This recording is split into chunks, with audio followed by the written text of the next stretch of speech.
Cubos são colocados uns sobre os outros, do maior para o menor, para formar uma coluna, como mostra a figura a seguir, e você está vendo aí no seu material, não é verdade? O volume do cubo maior é de 1 metro cúbico e o volume de cada um dos cubos seguintes é igual a 1,27 avos do volume do cubo sobre o qual está apoiado. Se for possível colocar uma infinidade de cubos, a altura da coluna seria igual a quanto? Então tá, pessoal. A altura H da coluna formada, se for possível colocar uma infinidade de cubos aí, segundo esse processo, vai ser a aresta do cubo 1, né? A aresta do cubo 1, o cubo maior, esse de baixo, mais a aresta do cubo 2, mais a aresta do cubo 3, mais a aresta do cubo 4, e assim por diante. Essa é a soma que eu devo determinar, não é verdade? A altura que você vai obter é dada por essa soma. É a aresta da primeira soma, ou seja, do primeiro cubo, mais a aresta do segundo cubo, e assim por diante. Bom, o que o problema está dizendo para a gente? Ele está dizendo para a gente que o volume do primeiro cubo é 1. Então tá, a gente sabe que o volume do primeiro cubo, que eu estou chamando de V1, é 1. Como é que a gente faz para determinar o volume de um cubo? Eu devo pegar a sua aresta e elevar ao cubo. A aresta do primeiro cubo eu estou chamando de A1. Então vai ser assim, ó, A1 ao cubo é igual a 1. E, portanto, o A1 aqui, olha, é 1. Ou seja, a aresta do primeiro cubo vale 1. Então já sei que essa soma, a primeira parcela é 1. Mas, agora vamos determinar A2. Quem é A2? É a aresta do segundo cubo. É a aresta do segundo cubo. Muito bem. Bom, o problema está dizendo para a gente que o volume do segundo cubo é 1 sobre 27 do volume do cubo anterior, né? Então, o V2 aqui, olha só, o volume do segundo cubo vai ser 1,27 avos de 1, ou seja, é 1 sobre 27. Isso o problema está dizendo, né? O volume é igual a 1,27 avos do volume do cubo sobre o qual está apoiado. Bom, como é que a gente computa mesmo o volume de um cubo? A gente pega a sua aresta e eleva ao cubo. Isso tem que ser igual a 1 sobre 27, cuja fatoração é 1/3 ao cubo. Aí esse você corta com esse, olha, A2 é igual a 1/3. A segunda aresta aqui, olha, é 1/3. Só mais um. Bom, o que a gente sabe? Olha, que o volume do terceiro cubo é 1,27 avos do volume do segundo cubo. Então vai ser 1 sobre 27 de 1 sobre 27. Isso é 1 sobre 27 de 1 sobre 27, que é 1 sobre 27 ao quadrado, né? 1 sobre 27 vezes 1 sobre 27. Muito bem, como é que a gente computa o volume do terceiro cubo? A gente deve pegar a sua aresta e elevar ao cubo. Isso tem que ser igual a fatoração de 1 sobre 27, é 1/3 ao cubo. Como ainda está elevado a 2, vai ficar 1/3 elevado a 6. Então, a aresta do terceiro cubo, você pode simplificar esse com esse, aqui sobra 2, né? É 1/3 ao quadrado, e 1/3 ao quadrado é 1/9. Pronto, então mais 1/9 e assim por diante. Muito bem. Conforme você está observando, a soma pedida, né, as parcelas que compõem a soma pedida, são termos de uma PG infinita de primeiro termo 1 e razão 1/3. Então eu posso pensar nessa forma de limite da soma, né? Limite da soma é A1 sobre 1 menos Q. Você só pode pensar nessa forma aqui, pessoal, se você estiver somando infinitos termos de uma PG infinita, né, somando os termos de uma PG infinita, com razão entre -1 e 1, tá? É o caso aqui. Bom, então vamos lá. O primeiro termo, A1 é 1 sobre 1 menos a razão. 1 menos a razão aqui, que é 1/3, né? 1/3 dividido por 1 dá 1/3. Então, isso vai ser 1 sobre 1 menos 1/3, dá para fazer direto. 3 vezes 1 dá 3, menos 1, 2, 2/3. A gente tem aqui, ó, 1 sobre 2/3, que é o inverso de 2/3. Você deve encarar como sendo o inverso de 2/3. E o inverso de 2/3 é 3/2. 3/2. Acabou. Assim sendo, a alternativa certa é a letra C, porque 3/2 é 1,5. Próxima questão. Dado um quadrado Q1, cujo lado tem comprimento L igual a 1, considere a sequência infinita de quadrados Q1, Q2, Q3, onde cada quadrado é obtido unindo-se os pontos médios dos lados do quadrado anterior. A soma das áreas de todos os quadrados da sequência é... Então o problema está dizendo para a gente o seguinte, pessoal, que dado esse quadrado de lado 1, obtém-se novos quadrados da seguinte maneira. Tome o ponto médio de cada lado desse quadrado. Aí você obtém um novo quadrado, que é o quadrado em azul. Depois você toma os pontos médios dos lados do quadrado em azul. Aí obtém um novo quadrado, que é o quadrado em vermelho. Se você continuar nessa brincadeira infinitamente, qual vai ser a soma de todas as áreas, de todos os quadrados que você obteve? Tudo bem? Então vamos lá. A soma S pedida vai ser a área do primeiro quadrado, que é o quadrado em preto, mais a área do segundo quadrado, é o quadrado em azul, mais a área do terceiro quadrado, que é o quadrado em vermelho, e assim por diante. Essa é a soma procurada. Muito bem. O quadrado em preto tem lado 1, portanto sua área é 1 ao quadrado, que é 1 mesmo. A soma S, então, vai ser igual a 1 mais. Agora vamos pensar na área 2, a área do quadrado em azul. A fim de clarear as ideias, eu vou fazer o seguinte, pessoal. Vou fazer o seguinte, olha. Traço aqui, traço aqui. Bom, aí vê se você concorda comigo, ó. Essa área aqui, a área desse triângulo aqui e a área desse triângulo são iguais. Melhor dizendo, esses dois triângulos são iguais, portanto tem a mesma área. O mesmo acontece com esses dois triângulos aqui, ó, esse e esse.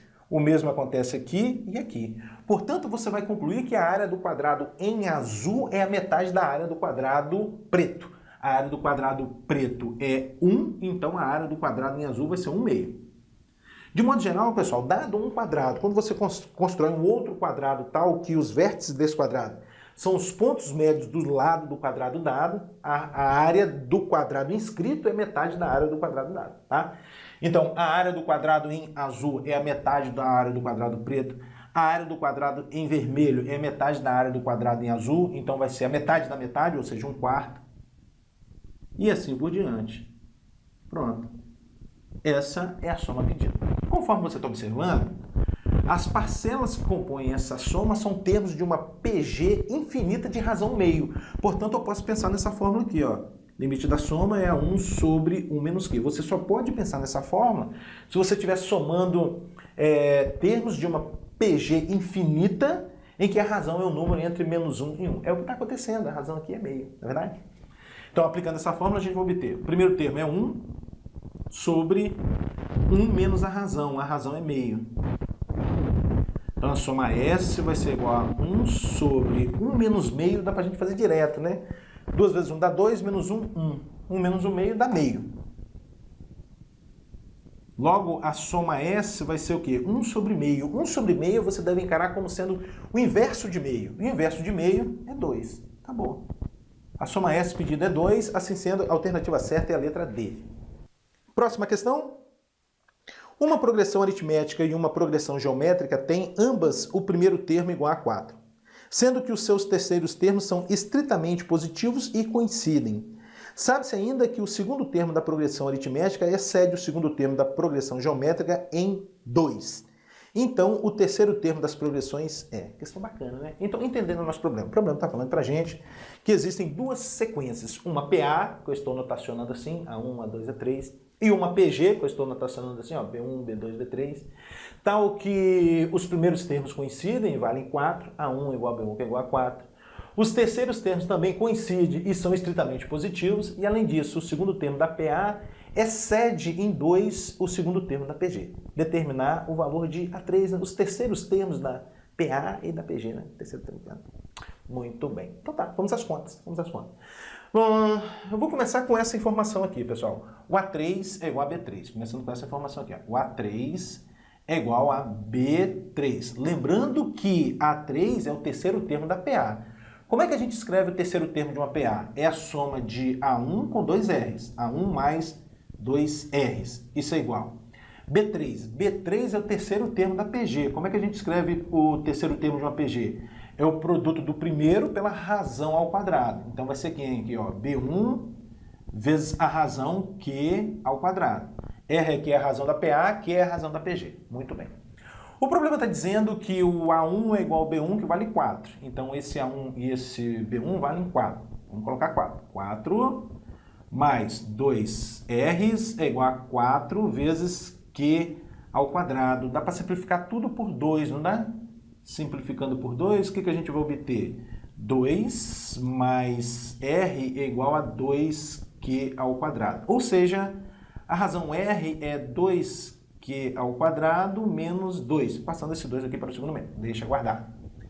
Bom, da primeira informação a gente obteve isso. Agora eu vou trabalhar com a segunda informação, que é essa aqui, ó. A2 é igual a B2 mais 2. A2 é igual a B2 mais 2. Vamos lá. Lembrando que A2 é o segundo termo da PA. Como é que a gente escreve? A1 mais R. Igual. B2 é o segundo termo da PG. Como é que a gente escreve? B1, né, vezes Q. B1 vezes Q. Estão comigo? Segundo termo de uma PA é o primeiro termo mais a razão. Segundo termo de uma PG é o primeiro termo vezes a razão. Não é verdade? Mais 2. Aí o A1, B1 novamente a gente sabe que vale 4. Vai ficar 4 mais R é igual a 4Q mais 2. Excelente. Bom, agora eu vou fazer o seguinte. Onde tem R, eu vou colocar o 2Q ao quadrado menos 2. Vai ficar assim, ó, 4 mais o R, que é 2Q ao quadrado, menos 2, é igual a 4Q mais 2. Tudo para o primeiro membro, porque a gente vai formar a equação do segundo grau, né? Então, 2Q ao quadrado, 2Q ao quadrado. Esse mais 4Q para o primeiro membro, menos 4Q. E aqui vai ficar 4 menos 2, vai dar 2 mais 2. Esse 2 aqui para o primeiro membro, menos 2, igual a 0. Ou seja, 2Q ao quadrado menos 4Q, esse com esse você simplifica, igual a 0. Realmente a gente obteve uma equação de segundo grau, só que o parâmetro C é 0, né? Não precisa aplicar a fórmula de Bhaskara. Basta colocar o Q em evidência. 2Q ao quadrado dividido por Q vai dar 2Q. Menos 4Q dividido por Q vai dar 4, igual a 0. Produto de dois números dando 0, um deles é 0. Então, Q é igual a 0.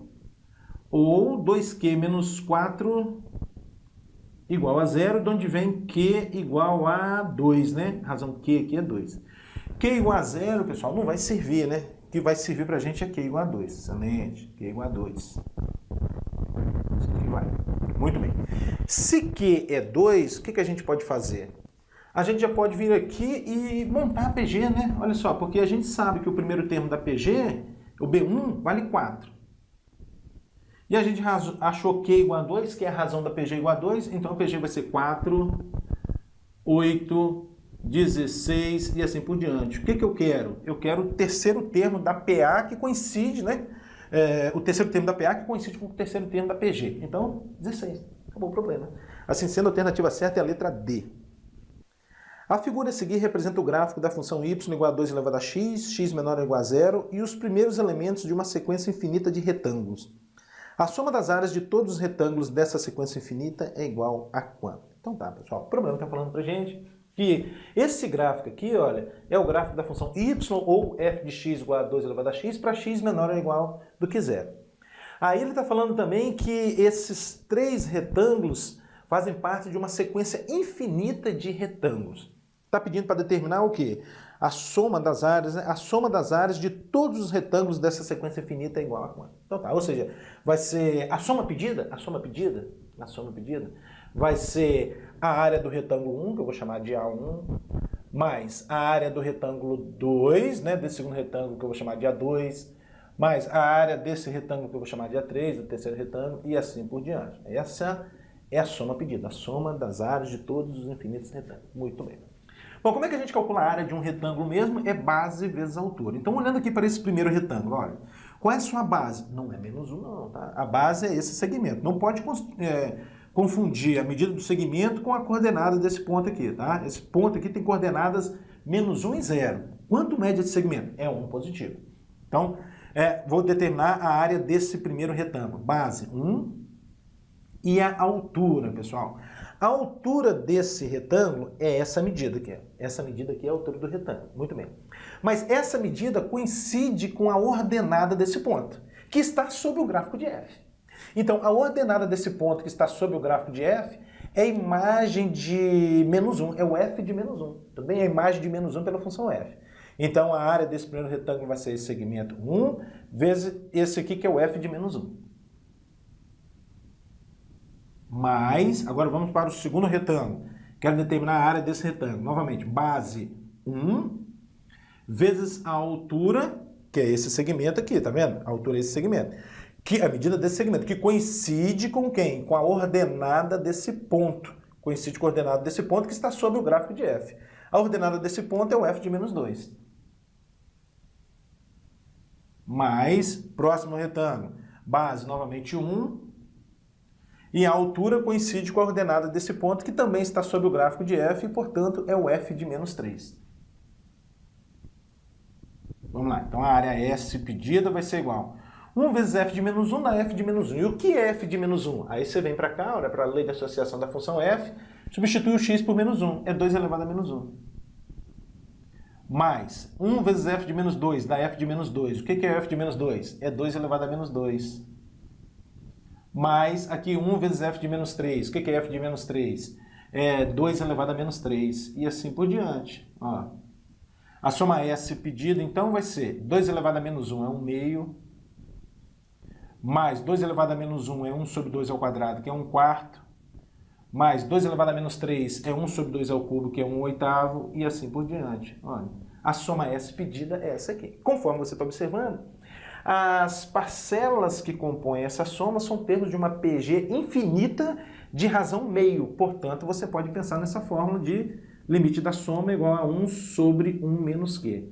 Você só deve pensar nessa fórmula quando você estiver somando os termos de uma PG infinita em que a razão é um número entre menos 1 e 1. Menos 1 e 1. A razão aqui é meio, satisfaz a condição. Então pode usar essa fórmula. A razão S, então, vai ser igual. O primeiro termo é meio sobre 1 menos a razão. A razão também é meio, né? 1 quarto dividido por 1 meio vai dar 1 meio. Então a soma S vai ser igual a 1 meio sobre 1 menos 1 meio dá para fazer direto. 2 vezes 1 dá 2, menos 1 dá 1, 1 meio. E 1 meio dividido por 1 meio dá 1. Pronto, acabou a questão. Assim sendo, a alternativa certa é a letra B. Próxima questão, na sequência de figuras, cada quadrado tem 1 centímetro quadrado de área, conforme você observa aí no material. Supondo que as figuras continuem evoluindo no mesmo padrão aqui encontrado, a área da figura 20 terá que valor? Muito bem. Bom, como o problema está dizendo que cada quadradinho tem 1 centímetro quadrado de área, a área de cada figura é exatamente igual ao número de quadradinhos, tudo bem? Portanto, a sequência que te dá a área de cada figura é essa aqui, ó. A sequência que te dá a área de cada figura é essa aqui, ó. 1, né? Porque a figura 1 tem um único quadradinho, conforme você observa aí no material, não é verdade?